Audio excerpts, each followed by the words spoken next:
Go ahead and go off camera here, but I'll be listening in. Okay, great. So welcome to another exciting edition of the Enable Education Meetup. Oops, I do this every time. As the recording starts, it starts playing. So we'll go around and do some quick introductions, and maybe as a place to start out, Ian, do you want to introduce yourself? Sure. Thanks for having me here, Ben. I'm excited to work more with the education team and group at e-NABLE. My name is Ian Roy. I'm the Director for Research, Technology, and Innovation at Brandeis University in Waltham, Massachusetts. My team here founded the Maker Lab in 2014, and we also run an automation lab for electronics prototyping and a digital scholarship lab for more computational or data visualization work. So I sort of work at the center of campus across all different disciplines, and we try to work with emerging technology from classes to student clubs to researchers. And I also teach 2 classes in the business school, one on entrepreneurship and rapid prototyping, and one on digital fabrication with robotics, where the textbook is a 3D printer. And I also co-teach a class in anthropology on 3D scanning for cultural heritage objects. So I really support 4 tool sets at Brandeis: digital fabrication, 3D scanning, XR, and robotics. Very cool. My name is Ben. I've been involved with e-NABLE the last several years, and we started doing these monthly meetups. This specific meetup with educational chapters, students, and teachers has been, I think, really productive. There's been some really great conversations that have come out of it, and I'm excited to pass the torch to Ian. And I think we've got some pretty exciting things coming up. So yeah, so that's me here in Rochester, New York. And I'll pass it to Amanda. Hi. Wait, should I turn my camera on? Sure, why not? You can. Hello, I'm Amanda. I'm a high school student at Novi High School. We used to have a chapter. Well, I think we still do, part of Frog Force, but due to COVID, things have been going down. So I'm the new leader of the group. I just wanted to I came into this meeting. I wanted to see what other schools were doing as we restart our chapter. Totally. Welcome. Great. And Jeremy? Yeah, I'm Jeremy Simon, a longtime e-NABLE volunteer since early 2014, and I help mostly behind the scenes, a lot of infrastructure stuff and helping maintain various web assets and the help desk and things like that, and just kind of do the best I can to help support and grow what we're doing. Very cool. Back to you, Your 3D Universe site is also a fantastic 3D printing resource. I just got another canned kit delivered last week for excellent. A prototype we're going to document a little bit more. I hope to do more of those. There are so many wonderful designs now, and it's just, a matter of figuring out where is there enough value and sort of creating new kits so I'll need your help on that when we get this new intern in here. I know one of the things they'll be working on is the whole kind of device catalog, and just know that I'm there to support that. If there are certain designs that we want to help to kind of promote or that we think have great value, I could work on putting together a kit for those. And that's so good to know that the kits can be customized somewhat. Absolutely. Or, just doing new ones. Yeah. It's not easy. We have to source materials and all that and but I think it's worth doing, especially because right now all we have is the ones that, as you know, are wrist activated, but there's so much great work being done with bionic designs now and things like that, I'll look to you to help me figure out, maybe it's worth putting together a kit that has some of those powered components and things like that. Maybe it's worth having a kit for some of the testing rigs that we've been talking about lately. There's all kinds of possibilities. So just keep that in mind, that I'm happy to support that if I can. So exciting. Yeah. I know when I met John Schulda, founder of e-NABLE, at MakerCon in Santa Clara in 2014, and he passed a hand around, and we were just starting our makerspace at Brandeis. We were like, we have to try this project. The first hand I made, I was finding nuts and bolts wherever I could in the house. Exactly. For the cords, I actually cut a pair of blinds in the house to get that. Well, see, that's one way you can do it. I went the other way. The first time I made a hand, I went out, I think it was McMaster Carr, and I bought a box of these screws and a box of and I ended up with 100 times what I need to make a hand. And that's why I thought of doing the kits. That's so great. Yeah. Very cool. Well, usually in these meetings, we start out with a guest presentation. I think, Ian, you've got some news for us, which is wonderful. And again, in the future, for Amanda and others, keep an eye out for the guest presenters. There'll be either students or teachers or people involved with education that are doing significant work, and it's sort of an opportunity to start us off, and then the conversation opens up to whoever shows up, and we can kind of have a discussion about different projects and plans moving forward. Excellent. Sure. So I can talk a little bit about why I'm so excited to work with the education side of e-NABLE. And so this sort of goes back to when we founded the Maker Lab at Brandeis. We're a social justice institution. We were looking for ways to do emerging technology in ways that actually help people. So one of our first demo projects was making the cyborg beast back in the day. Eventually, a prosthesis club chartered at Brandeis. And the prosthesis club now has made about 12 or 13 hands for kids who actually need hands internationally using the e-NABLE matching platform. And I was their original advisor when they got started, but they've been running autonomously now for many years. And I know that the two biggest challenges that we had that I'd like to focus this education group on solving are, first, navigating the device catalog, finding the right design for the limb difference that you're trying to create an assistive device for. It's just an overwhelming amount of information. And then it gets highly technical. There's material selection. There's just a lot of underlying literacies that you need to have to get there. So I'm hoping that we can help navigate all of that information. And the other piece that I know is a challenge for a lot of e-NABLE education groups is matchmaking. How do we actually match with someone who has a limb difference, who needs one of these devices? There's a huge amount of enthusiasm in US schools. A lot of schools have this now in the high school K through 12 space, also higher ed, universities and colleges. And we want to make it easier for them to make a bigger impact. So I re-met John Scholl and Ben through a series of interns that just happened to come from Brandeis. So over the last couple of years, there's been a couple e-NABLE interns working on designing this onboarding experience for people new to e-NABLE and device selection, navigating all of the information on the website, which can be overwhelming. So we've had some interns working on that at the Heller School, the graduate school at Brandeis for social policy. So these are students that want to make a global impact that are looking at open source hardware as a way to do that. And so for the last couple of years, Ben and John have been mentoring those students.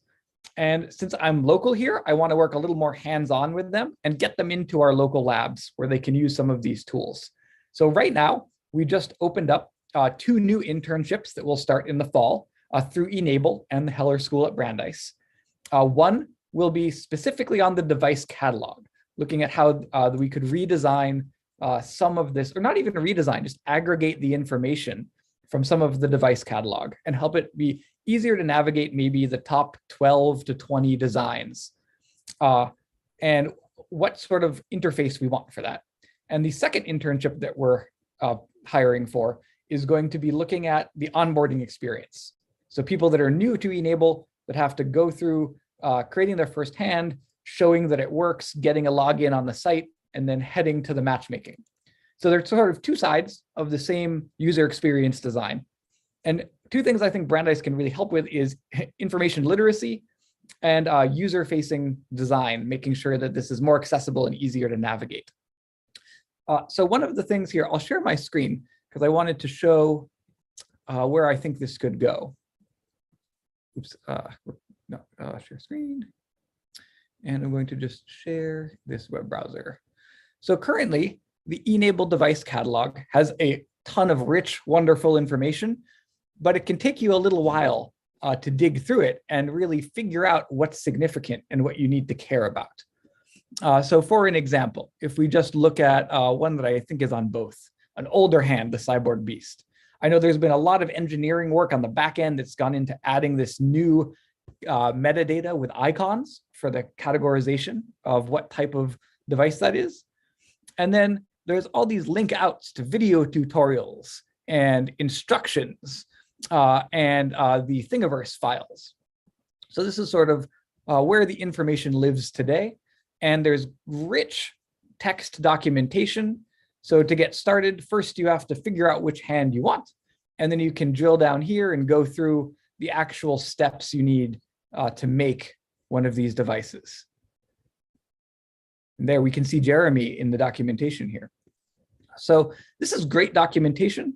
It's just a little hard to drill all the way down to find it. And one solution that I've been thinking of a lot, I know a lot of makerspaces got into PPE production over the pandemic. And one of the big places to do that was the NIH 3D Print Exchange. They aggregated a huge amount of information on the National Institute for Health's and Human Sciences, a 3D print platform. And if we look through here, a lot of what they have are molecular models. They have all these different categories. And my group was involved early on at the molecular models. And so we use this a lot as both a teaching resource, but also we use it as a clearinghouse for how we actually select PPE. And I noticed while we were doing all of that, that there's this awesome prosthesis section curated by e-NABLE. But it has not been updated in a while. It's got a lot of the same devices here that are in the e-NABLE device directory. So if we go back to that original Cyborg Beast as an example, we can click on it. We get some pictures. There's some statements about how to get started, the e-NABLE resources, the Facebook page, the Google community. And so it's sort of a link aggregator that can hold some content. We can download the files directly here, or we could go back out to e-NABLE. And there's some pictures. Overall, a good resource.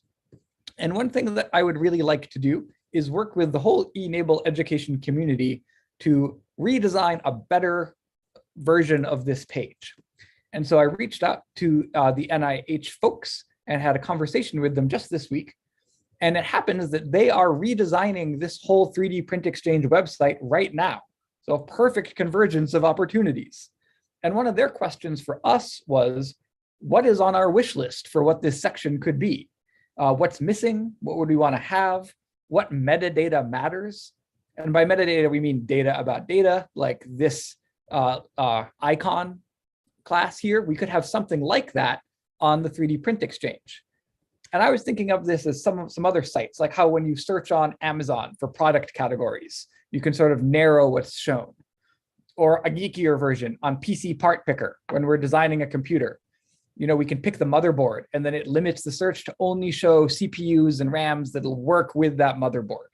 It would be cool if we had like the type of limb difference that we're targeting, and then what type of designs can work with that. And are we adding electronics or are we not? But sort of just taking the top designs from the community and creating a better user experience for what we're looking at. Looking at this as a collection, what filters do we want on this collection? What type of metadata matters? And one of the really powerful features that they're going to be adding to the new version of this site is Git style versioning, just like GitHub, so that we could fork these. We could show, maybe it would be cool to build like a family tree, or think about how the e-NABLE devices sort of all evolved and had similar pathways and where they fork and where they're based on each other. And then some sort of rich search or sort interface to drill down and get to the top designs that we could use.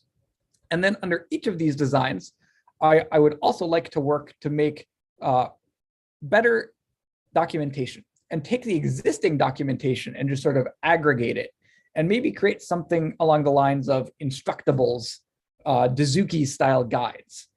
This is a format of guides that we do a lot of our stuff in. A lot of times we start as Google Docs or we start whatever they could be, but to make a shinier, more accessible, easier to use interface, sort of like the Dazuki guide here. Here's an example of a 3D printer modification that our team had put together.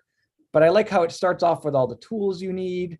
all the parts you need with links to where you could get them, sort of how much time it requires and how difficult it is.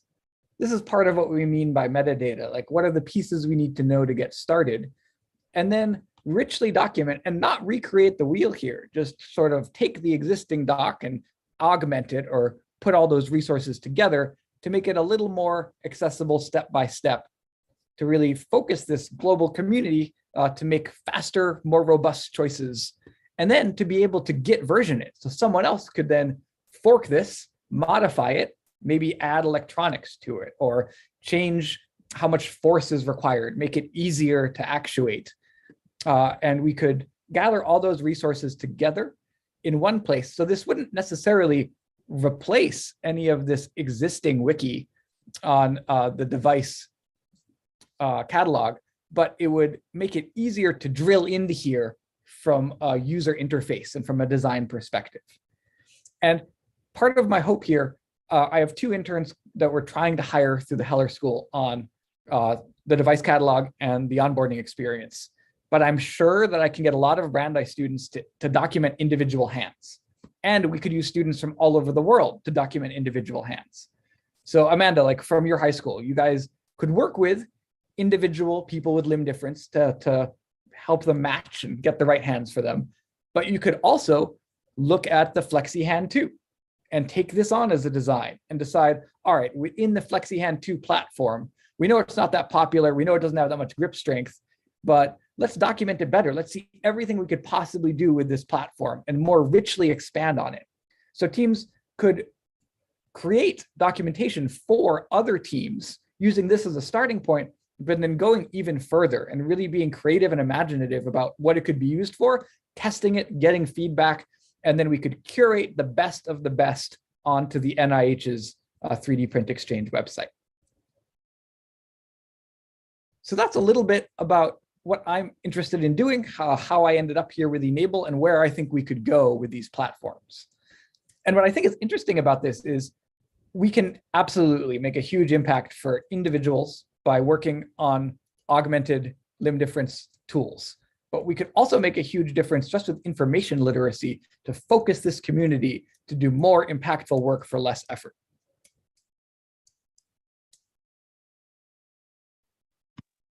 That's awesome. And it's also something that it helps to bring some of the schools together. I think one of the trends that we've noticed in the past is that high schools and university teams can sometimes, try to think about, okay, how can we make our own chapter? We need this, we need that. And then we need to find recipients or device users. And I think thinking more regionally, we can get, high schools and universities working together, sort of networking some of the work that's already been done, making it much easier and becoming experts in the process of some of these devices and have some unique knowledge that could be really helpful.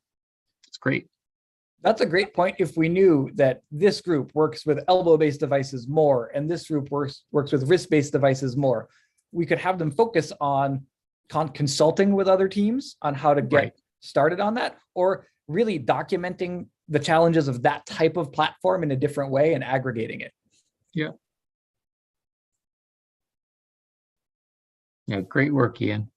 One of the things that I'm most excited about is there's been so much work in this community, and it's crazy to see the innovation and the R&D. And it does feel like there's an opportunity to focus some of that and make it easier to navigate for newcomers. Absolutely. Now, Ian, just so that you know, I don't know how much, if you're aware of this or not, but we actually have been in some ongoing discussions with our friends over in the UK at Deloitte. And they are looking at sort of taking on a project that I think is overlapping with this, dealing with sort of reorganizing our online assets, looking at what is that user journey, where do people land, how do they find their way to what they need, how can we make that journey easier and clearer. Sounds like it would really be beneficial to connect you guys if they do take that project on. Totally. I'd like to get you plugged into that. And Deloitte will definitely augment this in a way beyond what a single student is capable of. Right. But also maybe that student could find a way to contribute within that context. Maybe they give a Absolutely. broader landscape and they could do a piece of it. And then we could have interns. Well, not year only after that, I mean, year. I think Deloitte is exceptionally good at sort of analyzing everything and coming up with the recommendations and mock-ups of this is what we think would work. You might have students that can then take that and Yep. do the implementation. Absolutely. So could be a great team approach. It'd be a great internship. I mean, to say that, you know, you partnered with Deloitte and that was your internship with e-NABLE and Deloitte, that's going to look a lot stronger. Yeah. You know, Nice moving name to have on a forward. resume. Yeah. Great company. Yeah. Yeah. One of my nephews works for them now. Super cool. Yes, it does seem like there's enough rich design problems here, but also enough content that we can really get hands-on, test it out. And there's, Right. I like that there's work for all different types of people who are really on the engineering track and want to fabricate and test and Right. give feedback. I remember at one of these education meetings recently, there was a lot of enthusiasm for the R&D and testing aspects. And I think that's exciting because we can get more people looking at these designs and improving them. That's right. But there's also an opportunity for people on marketing, people who like to write documentation, people who like to think about the user experience journey. So beyond just pure engineering, there's a lot of other skills required. Yeah. And I like that when I was listening to you and describing the plans, you touched on, I think, all of the really core challenges that I think we're dealing with. And I like the idea of focusing on those challenges within the context of the educational chapters, because they have some unique resources to bring to that. And the solutions they come up with can then be kind of extended out to the rest of the community. We'd always been kind of approaching it in the reverse, trying to figure out how we solve these problems for the community. And then we'll share that with our educational chapters. And I think it actually makes more sense to approach it the way you're doing. But you talked about, for example, you know, making it easier to find information, find their way to what they need, which has always been a key challenge. You touched on outreach, how do we get the word out to people that need our help to get more to, because right now we have an imbalance. We have way more makers than we have people asking for devices. And that's not because there aren't enough people out there. It's because we're not doing a good job of getting the word out about what we can do. So I feel like you really touched on all of those kind of core areas that we need to be focused on, which is nice to hear. Absolutely. I'm glad that we're focused in the right direction. Yeah. So maybe this is a moment to shift and ask Amanda, if you could tell us a little bit about your chapter and your adventures with e-NABLE, and maybe we can see how that sort of connects to other groups. All right, so I have to be honest, I don't have that much experience because I came to high school COVID year. So COVID year was not the most like interactive, but from what I heard from before, so basically we have our design, I think, and we've been using that, and we've connected with our library, and we got a team that like makes them, and then we go to events such as Lucky Fin, and we hand them out like personally, and like we adjust it like to like their hand, and like that's how we've been doing it so far. That's an interesting approach. So you're making a bunch of different sizes and kind of bringing a bunch of them with you to these events?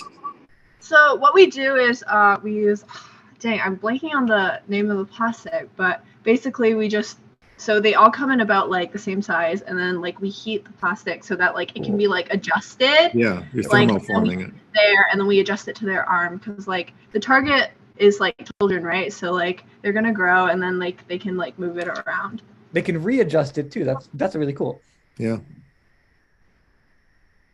And you guys go once a year to one of these events, or how does it work? Before we did, okay, so the thing about our program right now is because of COVID, we kind of like cut off, and like the seniors left to like go to college, and then now like, so we kind of have like a gap, and that's why I'm like trying to restart what we've done before. And so like I just wanted to like get to know the community more and see like where everybody else is at. Great. Yeah, and Ian mentioned it is sort of a funny time of year for school, so we had a bunch of people interested, and it's a little bit quiet, but I do think that there will be people watching the video, and it's really interesting. There's some summer programs that are going on right now. I've had some emails back and forth with folks over in, well, there's John Dar's project at NASA. I think the University of Illinois is also doing some pretty cool stuff with the biotech department. So I'm curious about how educational chapters are working over the summer. What are you guys doing over the summer to prepare for the year, other than clearly joining the meeting? Okay, previous summers, okay, I'm saying this because this year we haven't started yet because leadership has just changed. Someone just graduated and yep. I kind of don't know much of what I'm doing. But previous years we would spend our summer, because we're a robotics team. So we have like a period of the year where we're working on our robot. So summer is like usually the off season where we work on like other projects such as e-NABLE. So then we print them out and we assemble them, and then we try to assemble enough so we can go to the event. Cool. Yeah. That's pretty cool. It's interesting to think about e-NABLE being the off-season sport for a robotics team. Have you seen Tanya from Sage Prosthetics gave such an amazing talk like a month or two ago in this section? I'll put a link up. This is a high school group that's doing absolutely amazing stuff. And they've done something that I haven't seen as many groups do, which is that they have an ongoing relationship with the client. It's not just a first-hand and done. The feedback loop that they've gotten from multiple repeat years of making hands again and again for the same kids as they grow and they want different features. It's been really cool to see them iterate on these designs and improve them over time. And they do have a good job of, in their section on project examples, on curating which models they're using. That was one of the places I was going to use as these should be in the top group of what we start to sort.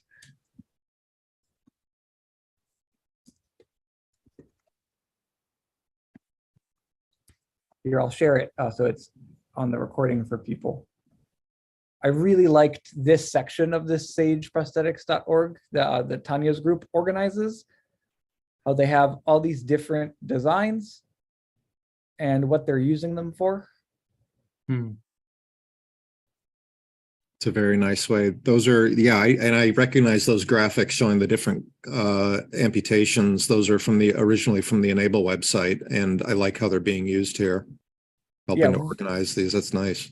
Really well organized and clarity of which design for what use case. Yeah, I like that.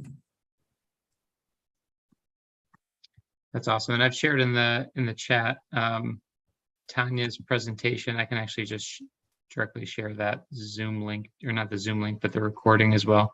But really inspiring, and Tanya works with high schools, so pretty in-depth description of her activities, and could give you guys some ideas. And again, Amanda, you guys are based in Novi. Our team's Frog Force. We're in Novi, Michigan. So cool. Yeah. Cool. That's great.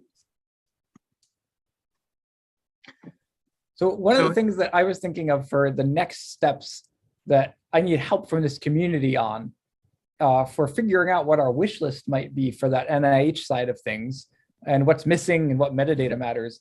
I'd really like to do a series of design thinking meetings over the next month or so, and try to get some specs or some feature designs that we could then ask the NIH to design into their new platform. So anyone that's interested in that, I'm going to be putting a call out in the next week or so to have meetings over the next month or so, probably 2 or 3 hour-long meetings where we could do a design thinking activity or two to try to capture the best ideas for what it could look like and what's the wish list of where we could be.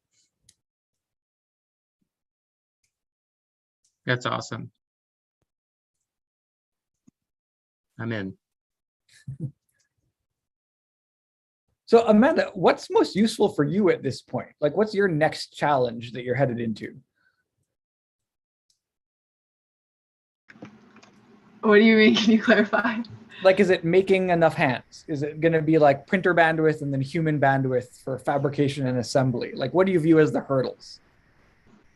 I think, okay, so we've been doing Lucky Fin as before. I think, although like, okay, I'm new, relatively new to this, so I can't like say 100%, but I think would be making sure like we have like clients like who like we know who we give it to, but also like our design has been updated since 2017, and we need to get around to designing a new arm, I guess. Does that answer it? I'm sorry. Yeah, totally. No, and for some teams it's like funding to have enough material. For some teams it's like the 3D printing quality and having like enough 3D print capacity to produce them. For others, it's the human power of assembly, right? They can run the prints, they have a great print technician, and then who's actually going to string these up and clean out all the supports and everything? Is there any part of that that's more difficult for your team, do you think? Or is it really the client matching and finding the right design? I think it's the client matching and like finding the design, because I think, and maybe just like gathering the group, because like recently like the team has like been kind of like off with e-NABLE because, you know, COVID, and then like people are leaving. And Totally. Yeah. That's a big challenge with a lot of these teams is you'll have someone who's super passionate and will drive the group, and then they graduate, and then someone else takes over, and it's always a different flavor. Yeah. And how many people are on your team? So like on our whole team, there's 99 people on our robotics team. And then for like meetings and stuff, we like organize an event, and who wants to come can like sign up, and it goes from there. That's super cool. So are you in, is it First Robotics? Yeah. And are you doing the big ones? Like the heavyweight? Yeah, FRC. FRC, yep. That's super cool.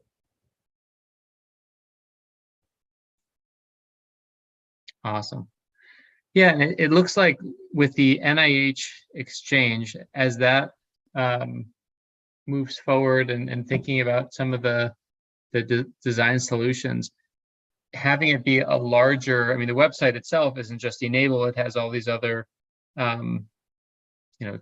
applications and technologies that people are sharing that are all open source. I think that could be really exciting for e-NABLE, branching things out, but also teams like Amanda's team, where there might be some being familiar with e-NABLE and the resources within our collection.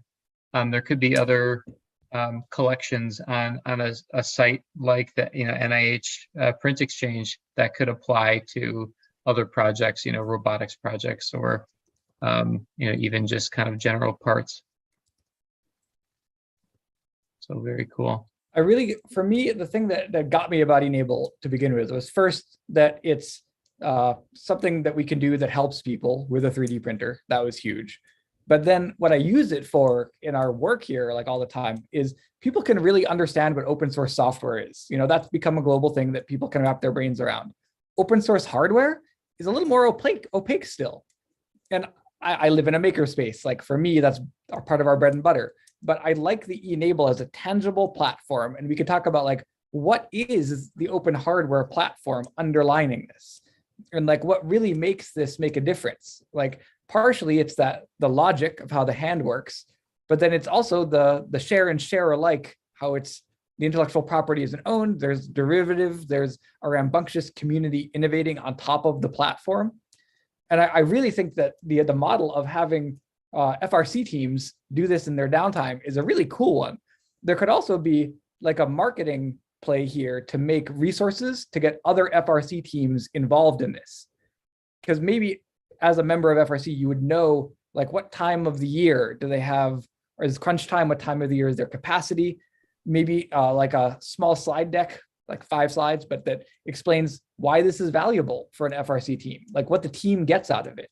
Like it's probably great team building. You can use it as like a way to teach people how to 3D print, teach people how to project manage and work with each other, teach people how to talk about their work and present it. And then on top of that, you get a great social impact. So it seems a good opportunity to, I feel like this platform can be used for so much win-win-win type activities.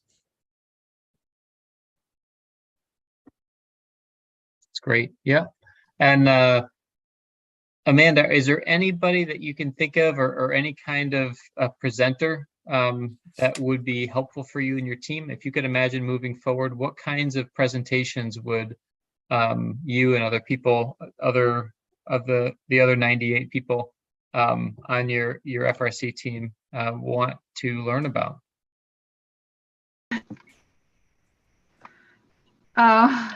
Sorry, you'd have to give me a little bit more time to think about this, but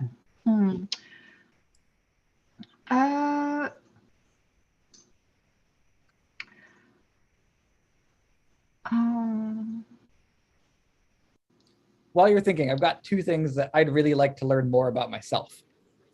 We've done a lot of mechanical hands. We haven't added any electronics to our hands we've made for people at Brandeis. I think I would love to learn more about other groups who put electronics into these. What type of electronics are they putting in? Is it just for show to make it look cool? Is it to do some sort of performance activity? Like, how do they work with the client differently because of the electronic component? I think that would be really interesting. And another aspect that I'm really interested in is the customization. I think it's really cool how your group is doing thermal forming, just finding a 80% right thing, heating it up and forming it on the individual. But I'm super interested. We do a lot of 3D scanning here. We have great 3D scanning resources from human scale to landscape to very small objects. And I'd be super interested in democratizing more of the 3D scanning workflows now that the scanners are getting less expensive and that they're built into more phones. More high school makerspaces have some sort of scanning support. It would be really cool to find a way to like specifically how to use 3D scanning to make your e-NABLE hand even better.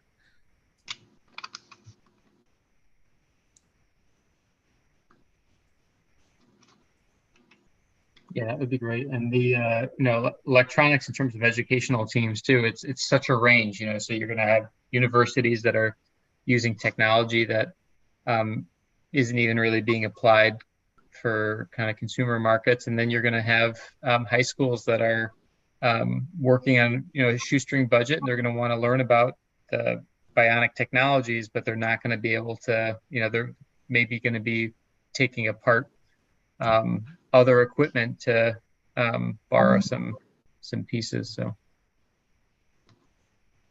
very cool. I know if John and Skip were here, they'd be advocating for the low tech solutions as being really some of the most valuable things to pay attention to for developing countries and for the widest reach. Very cool. But Amanda, back to the question, is there anything that would be super interesting for you to hear someone come and speak about, like another group and how they do their work, or a story of matching, or any of these technologies? I think definitely like a story of matching and like the impact, because like you have to like get people like super like excited about it. Yeah. I know for sure what got me into this was actually, I think, a story of matching from our team. And I think because like we have a big team, not everyone's like always there, and so that would definitely be helpful. And like also to like maybe explain like all like the different types of arms and like how like it can be like there's like a lot of like different options to like help out with. Very cool. Would you mind sharing your story that got you excited? I think so. So we have like meetings every week, and like the original president of our team was actually also like the e-NABLE lead, so he would like advocate a lot about it. And so I think it was like this one time, and it's something really simple, but like they were like talking about their experience when they went to the Lucky Finn event, right? And like I think it was the sweetest thing when this little girl, it was like a picture of this little girl, and she got to like hold her Barbie for the first time, and I just thought that was so sweet, and I wanted to be part of something like that. That's really cool. No, it's definitely these stories of impact that bring people to this nonprofit.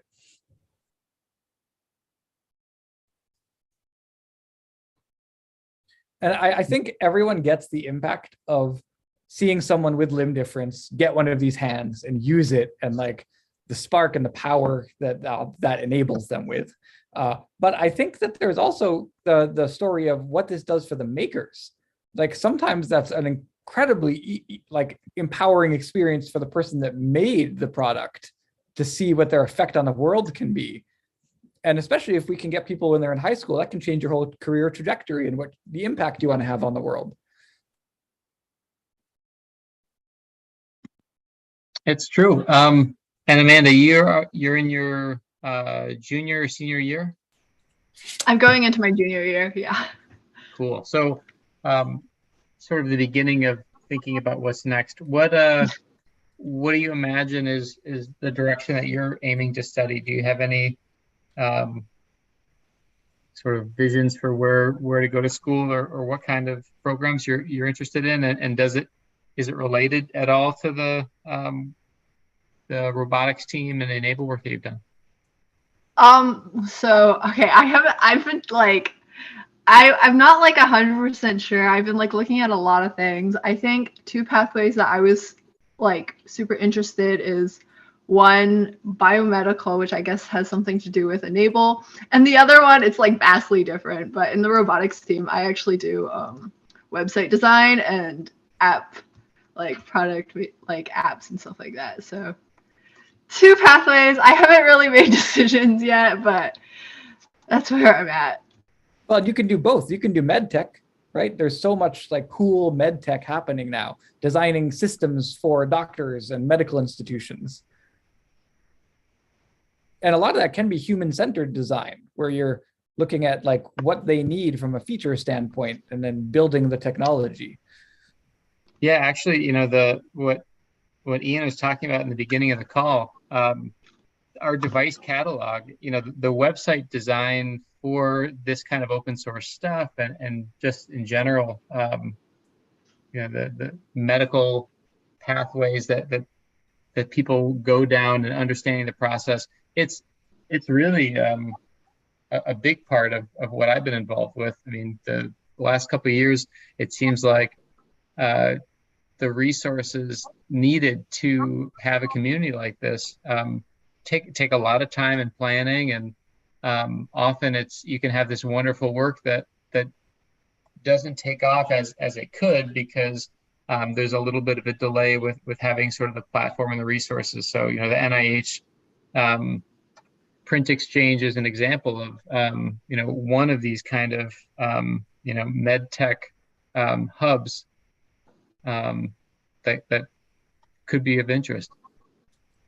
Their group is so cool what they do, because they're really like, they're biologists and biophysics, biochemistry. They know the mechanics of how disease and proteins and viruses work. But then their job too is to do data visualization around that, make it so that people can understand it, make teaching resources.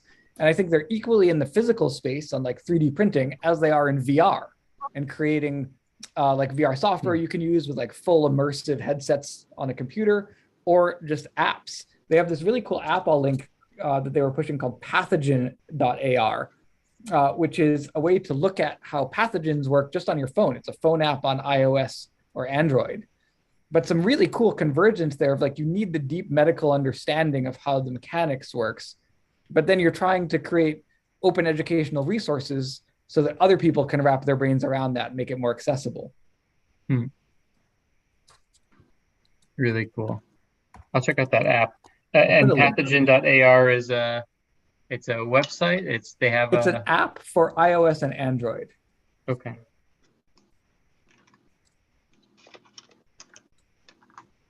Very cool.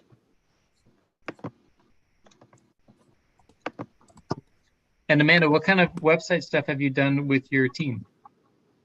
So if you just search up like the Frog Force website, there's that.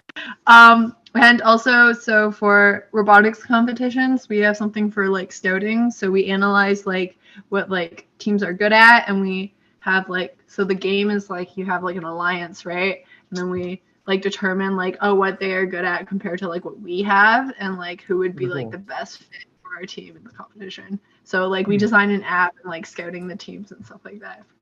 That's super cool. Matchmaking and then combining your strengths. That's great.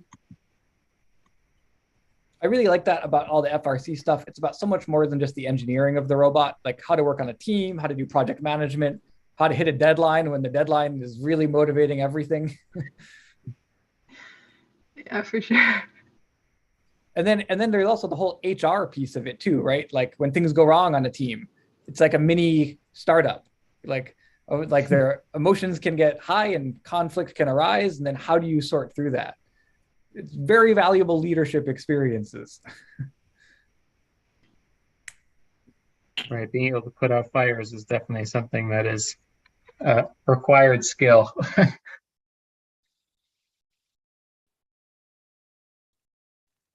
Cool. Well, I know we're ending, we're edging on 2 o'clock. Any last things that people want to share, or ideas or next steps? So I'm excited to reach out and try to plan a couple conversations in the next month with other folks interested in education. I'll work with Ben to get those listed somewhere where people can find them. But really imagining what's our wish list for that NIH side of the directory, and not reinventing the wheel, just sort of aggregating a bunch of wheels out there and reinventing the tip of the spear a little bit for what it could be. Cool, that sounds great. And we can, if you want to draft something, I can send you that list that we have for this group, and excellent. Plan a week or two out and see who could join us, and that could also set us up for the next education meeting in August. Now, here's a question: is in terms of timing, Ian, we've been doing this on Mondays, but there's no reason why it needs to stay on Mondays. Is there a specific time that you want to shoot for next month? I think could we do Fridays? Could we move to keeping a time around now? That's fine for me. Cool. Great. So we could do, I think this is technically the second Friday of the month. And I think that's sort of an open spot in our reoccurring calendar. That works great for me if it works for others. Great. So yeah, that would make it August 12th would be our next education meeting at 1 o'clock.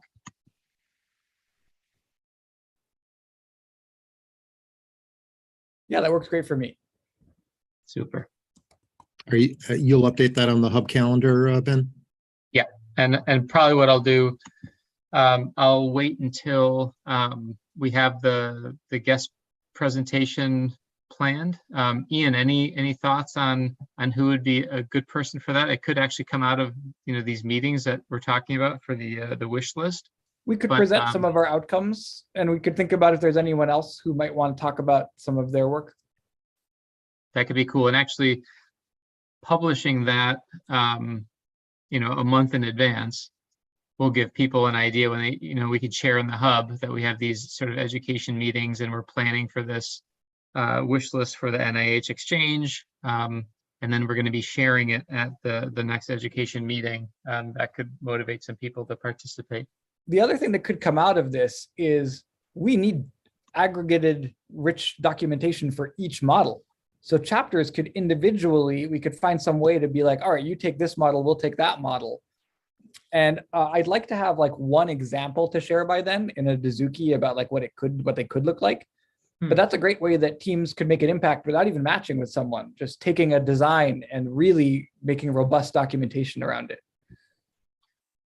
That'd be great. A question for Amanda: is there a specific design that you think your team might be interested in testing out, or something that you could pitch to your team that you think would be in line with what you guys have some experience with or want to learn about? I can't think of something at the moment. I apologize, but I can get back to you after I discuss with my team members. Definitely something to think about too, because you don't have to do just matchmaking. There's a lot of other ways to contribute. Right. I'll put a link in the chat with all the devices, just to give you something to start with. But I think that's a great plan. And yeah, maybe we can, I'll wait to post next month's meeting until we send out the email, see who would be interested in participating in this, and then maybe we can have one of those people as sort of the guest presenter. But it is nice to have sort of a rotating introduction each month. It's a little bit of a challenge to plan for, but I do think it keeps things fresh. And my guess is that the September meeting will be a big one because everyone's going to be back at school, and we might get a lot more on the education side then. Yeah, that's true. Great.